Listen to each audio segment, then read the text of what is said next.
presidential system. Presidential system is practice separation of power. The system used to separate the House of Representatives and Senate, which refer as to bicameral system. In this system, introducing the three bodies of government work independently of each other. Congress is the governing body. They have their own power to make decisions following function.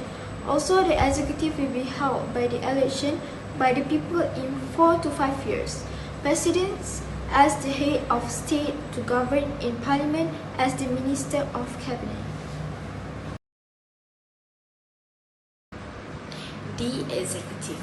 The executive's department consists of the chief magistrate and his ministers, councillors, and department heads. It's a symbol of the original organization of the state in the form of a chief and a council. However, by transfer of power to the judiciary, legislative body, and electorate, its legacy powers have been significantly diminished in modern government. Now, I'm gonna to explain about comparison regarding presidential system and parliamentary system. First is number of chief executive. The USA has a single chief executive, which is the president. In Malaysia, there are plural chief executive, namely the Yang di-Pertuan Agong (YDPA) and the Prime Minister. Second is about power. The president in the USA has veto power, allowing them to reject or approve bills passed by Congress. The president also holds powers as the chief administrator, appoints judges, possesses the power of pardon, and appoints ambassadors with the Senate's agreement. The Prime Minister in Malaysia acts as the chief executive, chief administrator, and serves as an advisor to the YDPA. Third is about functions. The president in the USA has multiple functions, including being the head of government, head of state, chief diplomat, chief of armed force, and party chief. On the other hand, the Prime Minister in Malaysia functions as the chairman of the coalition party, head diplomat, and head of government. Fourth is about appointment process. In the USA, the president is directly appointed by the Electoral College. In Malaysia, the Prime Minister is appointed and elected by YDPA based on majority party.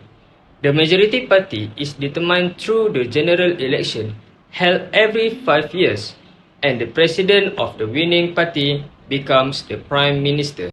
And the last one is qualifications. To be eligible for the position of president in the USA, one must be over 35 years old and have been resident of the USA for at least 14 years. In Malaysia, the qualification for Prime Minister include being over 30 years old and being a Malaysian resident. In summary, the USA follows a presidential system with a single chief executive, while Malaysia practices a parliamentary system with plural chief executives. The president in the USA holds significant powers such as the veto power, while the Prime Minister in Malaysia acts as the chief executive and chief administrator. The roles and functions of the president and prime minister differ, and their appointments are made through different processes. Let's continue with the function of portfolio in USA. The first one is the president. The president is tasked with enforcing the laws established by the Congress and overseeing the executive branch. One of the president's key roles is that of commander-in-chief of the armed forces, ensuring the implementation of laws and protecting national security. The second one is the Department of State, led by the Secretary of State. This department manages American foreign policy, engages in diplomatic relations, represents the United States in international organizations like the United Nations, and provides assistance to US citizens abroad. The third one is the Department of Treasury, responsible for managing the nation's finances. It oversees currency production, tax collection, and government revenue management. The Treasury also regulates banks and enforces federal finance law.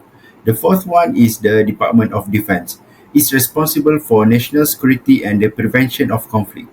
It oversees the Army, Navy, Marine Corps and the Air Forces, as well as military bases, weapon system, and intelligence gathering. The fifth one is the Department of Health and Human Services. It's crucial for American health. It administers programs like Medicare and Medicaid and enforces healthcare laws. The last one is the Department of Education. It promotes educational excellence and equitable access to education. It manages federal funding for education and uphold educational law. For conclusion, the United States operates under a presidential system which was adopted in 1789 and has been crucial for democracy and governance. The president serves as both the head of state and the head of government, with the authority to veto legislation and appoint cabinet members. The political systems and government composition influence the roles and responsibilities of political executive, who will significant power and influence. They are responsible for policy implementation, decision making, and international relations.